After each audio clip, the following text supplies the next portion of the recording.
ಪಾಕಿಸ್ತಾನಕ್ಕೆ ಜಿಂದಾಬಾದ್ ಎಂದು ಕೂಗಿರುವುದಕ್ಕೆ ರೈತ ಸಂಘವು ಉಗ್ರವಾಗಿ ಖಂಡಿಸುತ್ತದೆ. ನಾನಾ ಬೇಡಿಕೆಗಳನ್ನು ಈಡೇರಿಸುವಂತೆ ಆಗ್ರಹಿಸಿ ಪಟ್ಟಣದಲ್ಲಿ ರಾಜ್ಯ ರೈತ ಸಂಘದ ಪದಾಧಿಕಾರಿಗಳು ಪ್ರತಿಭಟನೆ ನಡೆಸಿದರು. ಪಟ್ಟಣದಲ್ಲಿ ಶುಕ್ರವಾರ ಪ್ರತಿಭಟನೆಯಲ್ಲಿ ರಾಜ್ಯ ರೈತ ಸಂಘದ ಉಪಾಧ್ಯಕ್ಷರಾದ ಬೇಡ್ರಡ್ಡಳ್ಳಿ ಬಸವರೆಡ್ಡಿ ಮಾತನಾಡಿ, ವಿಧಾನಸಭೆಯಲ್ಲಿ ರಾಜ್ಯಸಭೆಗೆ ಆಯ್ಕೆಯಾದ ಅಭ್ಯರ್ಥಿಗಳ ಮೆರವಣಿಗೆ ಮಾಡುವಾಗ ಮೆರವಣಿಗೆಯಲ್ಲಿ ಪಾಕಿಸ್ತಾನಕ್ಕೆ ಜಿಂದಾಬಾದ್ ಎಂದು ಕೂಗಿರುವುದನ್ನು ರೈತ ಸಂಘವು ಉಗ್ರವಾಗಿ ಖಂಡಿಸುತ್ತದೆ. ಈ ಘಟನೆಗೆ ಕಾರಣರಾದವರನ್ನು ದೇಶದ್ರೋಹ ಕೇಸ್ ದಾಖಲಿಸಿ ದೇಶದಿಂದ ಹೊರ ಹಾಕಬೇಕು ಮತ್ತು ಸಿಬಿಐ ತನಿಖೆ ನಡೆಸಬೇಕು ಎಂದು ತರಾಟೆಗೆ ತೆಗೆದುಕೊಂಡರು. ರಾಜ್ಯದಲ್ಲಿ ಒಂದು ವರ್ಷದಲ್ಲಿ ಸುಮಾರು 553 ರೈತರು ಆತ್ಮಹತ್ಯೆ ಮಾಡಿಕೊಂಡಿದ್ದಾರೆ. ಈ ಬಗ್ಗೆ ವಿರೋಧ ಪಕ್ಷಗಳು ಕಾಳಜಿಯಿಲ್ಲ. ವಿನಾಕಾರಣ ವಿಧಾನಸಭೆಗಳ ಧರ್ಮಗಳ ಕುರಿತು ಅನಗತ್ಯ ಚರ್ಚೆ ಮಾಡುತ್ತಾ ಕಾಲಹರಣ ಮಾಡುತ್ತಿದ್ದಾರೆ. ದೆಹಲಿ ಚಲೋ ಚಳವಳಿ ನಡೆಸುತ್ತಿರುವ ರೈತರು ಖಲಿಸ್ತಾನಿಗಳು ಹಾಗೂ ಐಷಾರಾಮಿ ಕಾರುಗಳಲ್ಲಿ ಚಳವಳಿಗೆ ಬಂದಿದ್ದಾರೆ ಎಂದು ರೈತರನ್ನು ಅವಮಾನಿಸಿರುವುದು ಬಿಜೆಪಿ ಸಂಸದ ಅನಂತಕುಮಾರ್ ಹೆಗ್ಡೆ ಅವರನ್ನು ನಿಮ್ಹಾನ್ಸ್ ಆಸ್ಪತ್ರೆಗೆ ದಾಖಲಿಸಬೇಕು.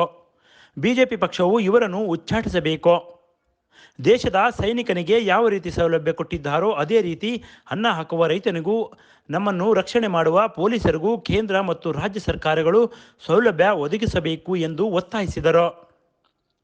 ಪ್ರತಿಭಟನೆಯಲ್ಲಿ ರೈತ ಸಂಘದ ಅಧ್ಯಕ್ಷರುಗಳು, ಉಪಾಧ್ಯಕ್ಷರುಗಳು ಮತ್ತು ಪದಾಧಿಕಾರಿಗಳು ಇನ್ನೂ ಹಲವರು ಉಪಸ್ಥಿತರಿದ್ದರು.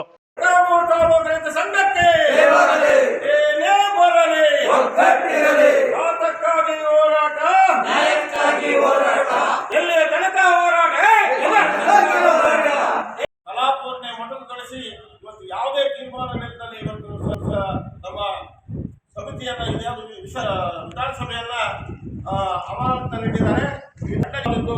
ಈ ತರ ದೇಶದ ಮಾತನ್ನು ಈ ಸರ್ಕಾರಕ್ಕೆ ತಿಳಿಸುತ್ತಾ ಅನಂತಕುಮಾರ್ ಹೆಗ್ಡೆ ಅವರು ಅಲ್ಲಿ ಏನು ದೆಹಲಿ ಚಲೋದಲ್ಲಿ ಭಾಗವಹಿಸಿದ ರೈತರಲ್ಲ, ಅವರು ಖಲಿಸ್ತಾನಿಗಳು. ಅವರು ಖಲಿಸ್ತಾನಕ್ಕೆ ಹೋರಾಟ ಮಾಡಕ್ ಬಂದಿದ್ದಾರೆ. ಅವರು ನಿಜವಾದ ರೈತರಲ್ಲ ಅನ್ನೋಂಥ ಉದ್ದಟತನದ ಹೇಳಿಕೆಯನ್ನು ಕೂಡ ಖಂಡಿಸ್ತಾ ಇದ್ದೇವೆ. ಮತ್ತು ರೈತರು ಅಲ್ಲಿ ಕಂಠಸ ಕಾರ್ಗಳು ಬಂದಿದ್ರು, ಬೈಕ್ಗಳು ಬಂದಿದ್ರು, ಅವ್ರು ಒಳ್ಳೆ ಬಟ್ಟೆ ಹಾಕಿದ್ರು ಅಂತ ಕೂಡ ಕೇಳಿ ಮಾಡಿರ್ತಕ್ಕಂಥ ವಿಷಯವನ್ನು ಕೂಡ ನಾವು ಖಂಡನೆ ಮಾಡ್ತೀವಿ. ಇಂತಹ ಒಂದು ಸಮಾಜಘಾತಕ ಸಂಸದರನ್ನ ಉಚ್ಚಾಟನೆ ಮಾಡಬೇಕು ಅಂತ ನಾವು ಬಿಜೆಪಿಯನ್ನ ಒತ್ತಾಯ. Bureau report, PM Gangadhar, Bharat Vaibhav news, Molakalmuru. Thanks for watching. Read, discuss and debate with editor Dr. Yan Prashant Rao.